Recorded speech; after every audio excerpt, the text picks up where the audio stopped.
नमस्कार दोस्तों, मैं शोभित मिश्रा स्वागत करता हूं आप सभी का अपने चैनल यूनिक सॉल्यूशन में। आज परावर्तन के बाद अपवर्तन प्रारंभ करते हैं और जिसे रिफ्रैक्शन कहा जाता है। तो अपवर्तन घटना क्या है? अपवर्तन की घटना में आप पढ़ते होंगे कि जब प्रकाश की किरण किसी एक माध्यम से दूसरे माध्यम में जाती है तो वह अपने पथ या मार्ग से विचलित हो जाती है और यही घटना अपवर्तन कही जाती है। अब इस प्रकाश की किरण का परावर्तन होता था जब यह उसी माध्यम में वापस हो जाती थी और किसी पृष्ठ पर पॉलिश होती थी, लेकिन अपवर्तन में माध्यम के किसी जिस पृष्ठ पर आपतित होगी वहां पर पॉलिश नहीं की जाएगी और यह प्रकाश की किरण तभी एक माध्यम से दूसरे माध्यम में जा पाएगी। और परावर्तन और अपवर्तन में यही अंतर है कि प्रकाश की किरण का जब उसी माध्यम में वापस लौट जाना परावर्तन बोला जाता है, और जब प्रकाश की किरण एक माध्यम से दूसरे माध्यम में चली जाए और अपने मार्ग से विचलित हो तो यह घटना अपवर्तन बोली जाती है। तो आखिर देखते हैं कि अपवर्तन किस प्रकार हो सकता है। माना कि यह हमारा एक पृष्ठ है और इस पृष्ठ के एक तरफ माध्यम एक है और इस पृष्ठ के दूसरी तरफ माध्यम 2 है। आप अपने आसानी के लिए मान सकते हैं कि मान लीजिए कि यह वायु है, माध्यम 1 वायु है और माध्यम 2 कांच है, ग्लास है। अब मान लिया कि इस वायु में कोई प्रकाश की किरण इस प्रकार आपतित हुई, इस पृष्ठ पर जिस पर पॉलिश नहीं की गई है उस पर आपतित हुई, तो जो किरण आपतित हुई वह किरण आपतित किरण बोली जाएगी, यह किरण आपतित किरण बोली जाएगी। अब जिस बिंदु पर आपतित हुई उस बिंदु को आपतन बिंदु बोला जाएगा, यह बिंदु आपतन बिंदु बोला जाएगा, आपतन बिंदु। और इस बिंदु पर इस पृष्ठ से अगर एक लंब खींच दें, इस बिंदु पर इस पृष्ठ से एक लंब अगर खींच दिया जाए तो जो कि इस पृष्ठ से 90 डिग्री है, इसी लंब को अभिलंब बोला जाता है।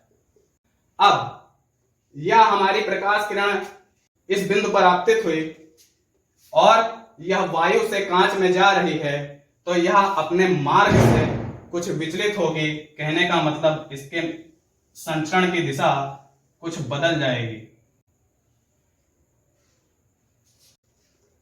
और यही घटना प्रकाश का मतलब कि आप समझ रहे हैं, यह किरण इधर जा रही थी लेकिन यह किरण उधर ना जा करके अपने मार्ग से विचलित हो गई, अपने पथ से हट गई, यही घटना अपवर्तन बोली जाती है। अब यहां पर आप यह भी समझ लें कि आपतित किरण और अभिलंब इसके बीच के कोण को आपतन कोण, एंगल ऑफ इंसिडेंस, आपतन कोण एंगल ऑफ इंसिडेंस, और आर कोण आई एंगल ऑफ इंसिडेंस, और जो कोण आर होगा यह कोण आर होगा, जो कि यह अपवर्तित किरण, यह किरण अपवर्तित किरण बोली जाएगी, यह किरण अपवर्तित किरण बोली जाएगी। परावर्तन की घटना में जो किरण वापस जाती थी उसे परावर्तित किरण कहते थे और अपवर्तन की घटना में जो किरण अपवर्तित होती है उसे अपवर्तित किरण कहते हैं। तो यह हमारा एंगल ऑफ इंसिडेंस कोण आई हुआ, और जो कोण आर है जो कि अपवर्तित किरण और अभिलंब के बीच का कोण है, इस कोण आर को एंगल ऑफ रिफ्रैक्शन बोला जाएगा। मतलब कि अपवर्तन कोण, आपतन कोण, अपवर्तन कोण, angle of incidence, angle of refraction. चलिए हम लोगों ने जान लिया पर अपवर्तन क्या होता है। अब चलिए चर्चा करते हैं अपवर्तन के क्या नियम हैं। परावर्तन पढ़ने के बाद भी परावर्तन के नियमों की चर्चा हुई थी, आज अपवर्तन के नियमों की चर्चा करते हैं। अपवर्तन के नियम, तो पहला नियम परावर्तन में हम लोगों ने जब पढ़ा था तो पहला नियम जो था लगभग वही नियम यहां पर भी है। अपवर्तन का भी पहला नियम है कि आपतित किरण, अपवर्तित किरण और आपतन बिंदु पर अभिलंब तीनों एक तल में होते हैं। आपतित किरण, अपवर्तित किरण, आपतन बिंदु पर अभिलंब तीनों एक तल में होते हैं। आपतित किरण, अपवर्तित किरण और अभिलंब तीनों एक तल में होते हैं, एक तल में होते हैं। ठीक है, यह हमारा पहला नियम हो गया। आपतित किरण, अपवर्तित किरण और अभिलंब तीनों एक तल में होते हैं। अब बात कर लें दूसरा नियम क्या है। आप उस नियम के शब्दों से उस नियम को जानें। आपतन कोण की ज्या, हमारा आपतन कोण क्या है, कोण आई, उसकी ज्या, अगर आपने त्रिकोणमिति पढ़ी है तो आप जानते हैं साइन को हिंदी में ज्या बोला जाता है। तो आपतन कोण की ज्या साइन आई और अपवर्तन कोण की ज्या साइन आर, अपवर्तन कोण उसकी ज्या, ज्या मतलब साइन, इन दोनों के बीच में एक निश्चित अनुपात होता है। आपतन कोण की ज्या और अपवर्तन कोण की ज्या, इन दोनों के बीच में एक निश्चित अनुपात होता है और यही अनुपात अपवर्तनांक कहा जाता है। अब यह समझें, यही अनुपात पहले माध्यम के सापेक्ष, यही अनुपात पहले माध्यम के सापेक्ष दूसरे माध्यम का अपवर्तनांक कहा जाता है। अब प्रकाश की किरण जिस माध्यम से जा रही है वह बोला जाएगा सापेक्ष, और जिस माध्यम में जा रही है उसका होगा अपवर्तनांक। तो अगर प्रकाश की किरण पहले माध्यम से दूसरे माध्यम में जा रही है तो इस अपवर्तनांक को बोलेंगे पहले माध्यम के सापेक्ष दूसरे माध्यम का अपवर्तनांक। पहले माध्यम को हम लोग इधर माध्यम 1 लिख देंगे और दूसरे माध्यम का अपवर्तनांक तो इसे माध्यम 2 इधर लिख दिया जाएगा। 1 into का मतलब है कि दूसरे माध्यम का अपवर्तनांक पहले माध्यम के सापेक्ष, और जो आपतन कोण की ज्या और अपवर्तन कोण की ज्या है इन दोनों में एक निश्चित अनुपात होता है और यह अनुपात ही दूसरे माध्यम का अपवर्तनांक पहले माध्यम के सापेक्ष बोला जाता है। तो इसका मतलब आप समझ पाए अपवर्तनांक क्या है। अब आपको एक रोचक तथ्य यह बताता हूं कि यही नियम स्नेल नियम बोला जाता है, स्नेल का नियम बोला जाता है, स्नेल्स लॉ, स्नेल्स लॉ। तो जो अपवर्तन का दूसरा नियम है उसको स्नेल्स लॉ भी बोला जाता है, स्नेल का नियम भी बोला जाता है। तो फिर से एक बार इस नियम को समझ लें। आपतन कोण की ज्या और अपवर्तन कोण की ज्या में हमेशा एक निश्चित अनुपात होता है और वह अनुपात एक नियतांक होता है। नियतांक मतलब नियत अंक। यह अनुपात किसी भी आपतन कोण के लिए और किसी भी अपवर्तन कोण के लिए हमेशा यह अनुपात फिक्स रहेगा, इसीलिए इसे नियतांक बोलते हैं, और जिसे दूसरे माध्यम का अपवर्तनांक पहले माध्यम के सापेक्ष कहा जाता है और यही नियम स्नेल का नियम कहा जाता है। तो इस प्रकार अपवर्तन के 2 नियम आपको उम्मीद है ध्यान में रख पाएंगे। अब आगे चर्चा करते हैं। अब आपको 2 बातें और समझनी है कि सघन माध्यम क्या होता है और विरल माध्यम। 2 बातों को अपवर्तन पढ़ते समय आप विशेष कर ध्यान रखें कि सघन माध्यम और विरल माध्यम, यह 2 माध्यम क्या होते हैं। इसकी बस आपको बेसिक अंडरस्टैंडिंग होनी चाहिए कि यह है क्या, बाकी इसके बारे में कोई गूढ़ नॉलेज नहीं चाहिए आपको। सघन माध्यम क्या है?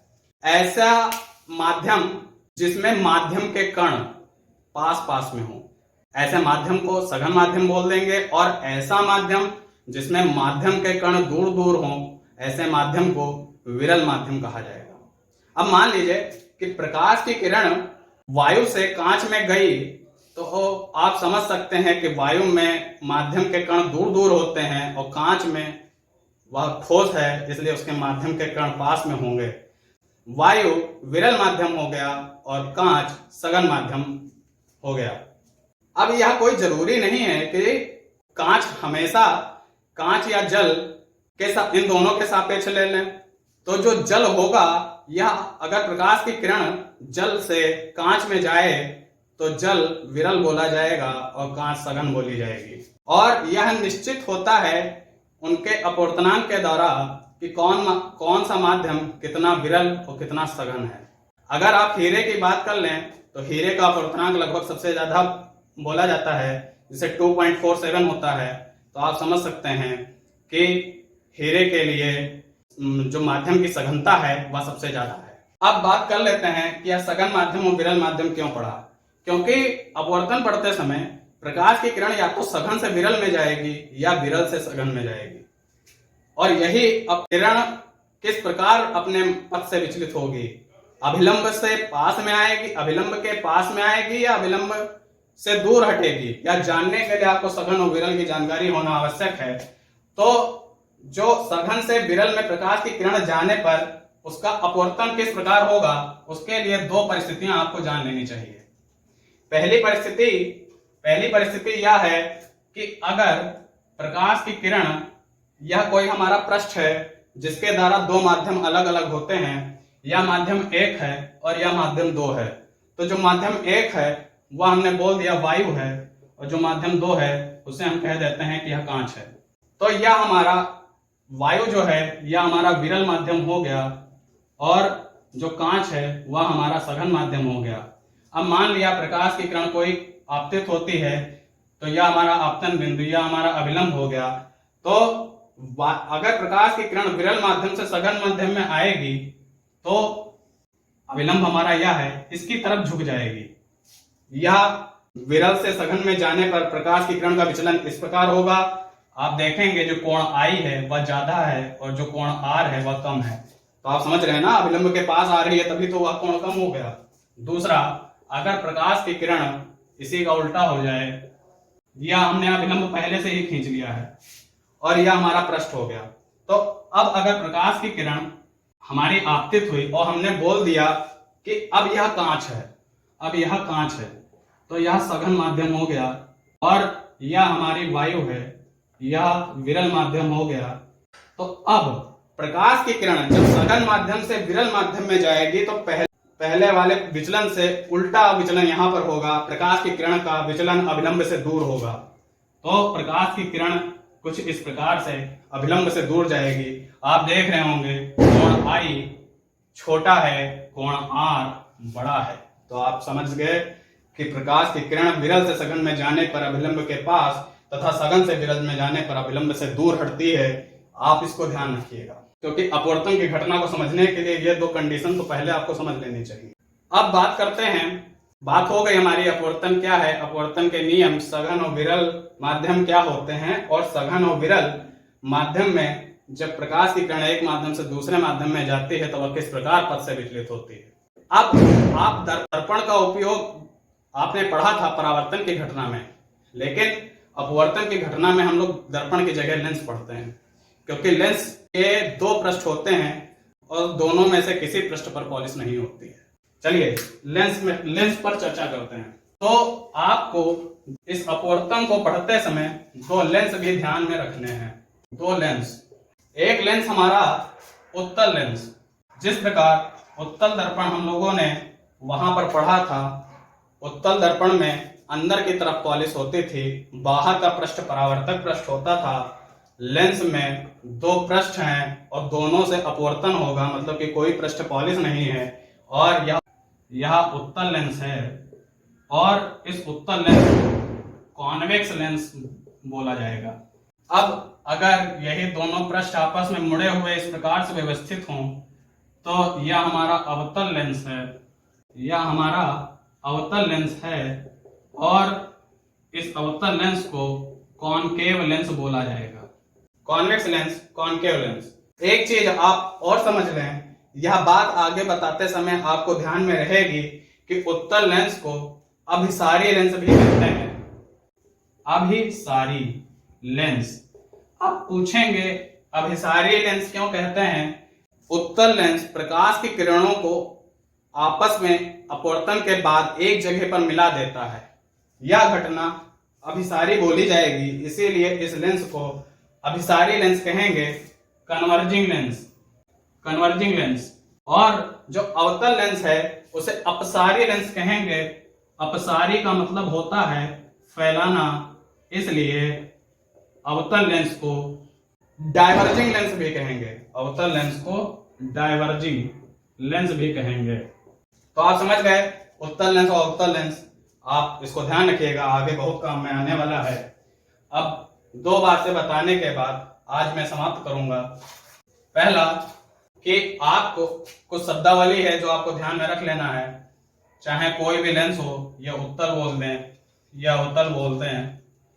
इसका जो आप सेंटर पॉइंट है उसे आप प्रकाशिक केंद्र बोलेंगे। इसको ध्यान रखें, यह प्रकाशिक केंद्र है जिसे ऑप्टिकल सेंटर बोलते हैं। अब इस प्रकाशिक केंद्र से इन दोनों अपवर्तक पृष्ठों के मध्य बिंदुओं को मिलाती हुई अगर एक सीधी काल्पनिक रेखा खींच दी जाए तो यही इस लेंस का मुख्य अक्ष बोला जाएगा, जिसे प्रिंसिपल एक्सिस भी कहते हैं। अब बात कर लें, इसमें परावर्तन की घटना में आपने केवल एक फोकस पढ़ा था। यहां दोनों में से किसी पृष्ठ पर पॉलिश नहीं है, मतलब कि किरण चाहे इधर से आए तो वह इधर चली जाएगी, इधर से आए तो वह इधर चली जाएगी। तो इसका मतलब इसके दोनों तरफ फोकस होंगे। आप एक फोकस इधर मान सकते हैं और एक फोकस इधर मान सकते हैं। हमने बोल दिया या फोकस F1 है या फोकस F2 है, या F1 आप इधर भी बोल सकते हैं, F2 उधर भी बोल सकते हैं।